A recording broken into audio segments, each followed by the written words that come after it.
So, Mr. Adrian, when you were a child, what did you want to be when you grew up? I wanted to be a race car driver. And then I wanted to be a movie star. The race car driver was Ralph De Palma. He was very famous. And I got a duplicate of his race car for a Christmas present, which I pedaled around on the street, number 9. And that was when I was a real young kid. And later on, I was kind of good-looking guy, and the girls all liked me and all that stuff. And so a lot of people thought I should be in the movies, and I started getting ideas like that. And how did you become a modeling agent? Well, I had that idea in the back of my mind all the time as I was growing up. And then I got into sales work, and I was very, very good at it. I was with Procter & Gamble, and I was with Lever Brothers, and I was with Laris, who had Edgewood tobacco. I didn't even smoke. And I did very well, and I married a wonderful girl who was an artist, and she was terrific, from a very, very wealthy family in New Jersey. In fact, they were number 1 in Who's Who of America. And we went to California together, she to be a great artist and me to be a movie star. So we saved our money up and we came out here. We got married and came out here first. What was her name? Huh? What was the name of your wife? Her name was Mary Egner, E-G-N-E-R. And how long were you guys married for? We were married about 3 years.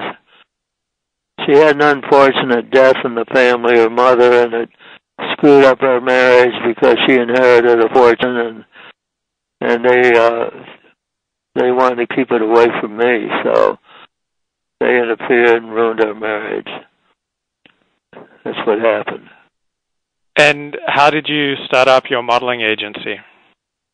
Well, I had already started it. I had the idea that Pasadena was a good place because they had the kind of girls that I grew up with back in New York, real clean cut, outdoorsy look. And I started with 3 girls and started in Pasadena, and that's how I started. When she left, when she went back east and when she decided not to come back, I had nothing more to do but to just continue where I was, and I made a very big success of it after that. Was there any turning point when you suddenly realized how successful you could be in this business? Yes, I realized that I could be very successful because I had people come to me and want to put up 100 franchises nationwide with no money out of my pocket. And after thinking it all over, I turned them down. But I realized that I had something. And I was the only teen agency in the country, and the original. And so I had some terrific girls, luckily, like Cheryl Teagues and Linda Gray, and Kim Carnes and Barbie Benton, people like that, and that certainly helped me. Then Look magazine did a beautiful feature on me. And it was called School for Teenage Models. It looked like an ad. It was so commercial looking, I couldn't believe it. And it did a world for me. When did this come out, the Look magazine profile? 51. Huh. July 3rd issue in 1951. How did you discover Cheryl Teagues? I discovered her when I spoke at Alhambra High School on Career Day. I don't know if you know what a Career Day means, but many high schools have a Career Day, and they have speakers come that are very up there in all kinds of subjects.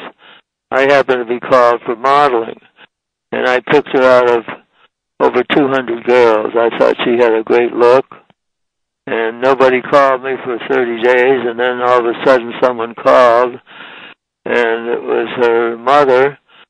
It turned out her father was an undertaker, and Cheryl had kind of a personality just like one. No personality.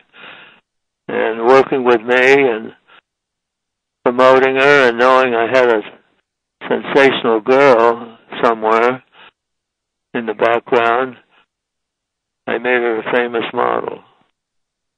She's made over $20 million. How long was she with you? 4.5 years. How old was she when you discovered her? 16. Huh. And how did you find Linda Gray?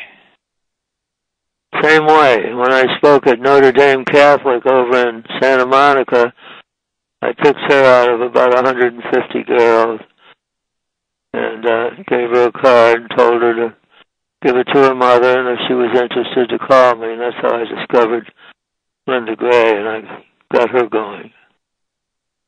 And Bobby Benton? Bobby Benton was a kind of a pain in the ass. Her real name is Barbara Klein, and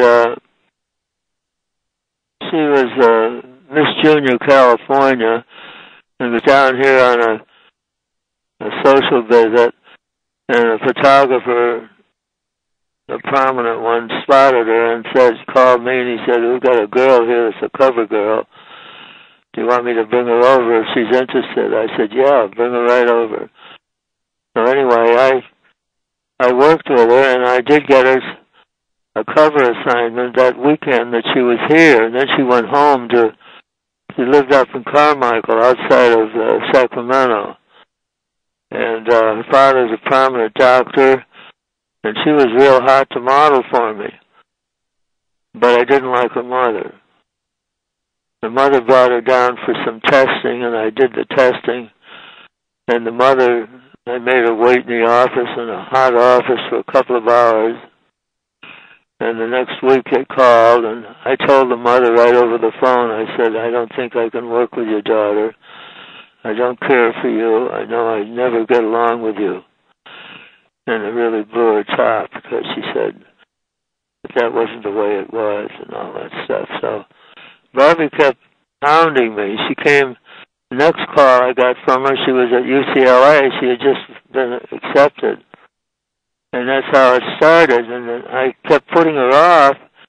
And one day she said, "You know, Mr. Adrian, if you don't take me as a model, I'm going to go and answer this thing. There's a thing called Playboy After Dark, a TV show put on by a guy named Hugh Hefner." And she said, "I'm going to try for it." And she said, "I'm going to see if I can get it." Well, it just happened that day she went over, he happened to come down and watch what was going on and spotted her, and that's how it all happened. Wow. How about Kim Carnes? Kim Carnes is a San Marino girl, locally right here in Pasadena area. A beautiful, small girl, and just a lovely girl in every department. And she did well with me, even though she was so tiny. And she became the Junior Miss of California. That was through my promotion, and she was very grateful for that. And I remember her calling me and asking me if I'd listen to some songs that she had. She said she and this girl were writing songs. She said, "Mr. Adrian, I love the modeling, but I know I'm very limited because I'm small." But she said, "I want to be a famous songwriter." I thought, "Oh, Christ, yeah." She said, "Will you come up and let me play a couple of tunes for you? I think I've got a couple of hits." I said, "Well, all right." So I went and listened, and they sounded like everything else I heard in rock and roll. But I told her they were good. And so that's how she went from there, and she made it. I didn't help her very much in getting into the song business. Why do you think you've been so successful in the modeling business? Because I'm honest, because I'm straightforward, because I'm damn good at picking talent, and I know what to do with it. Eileen Ford said I had the best eye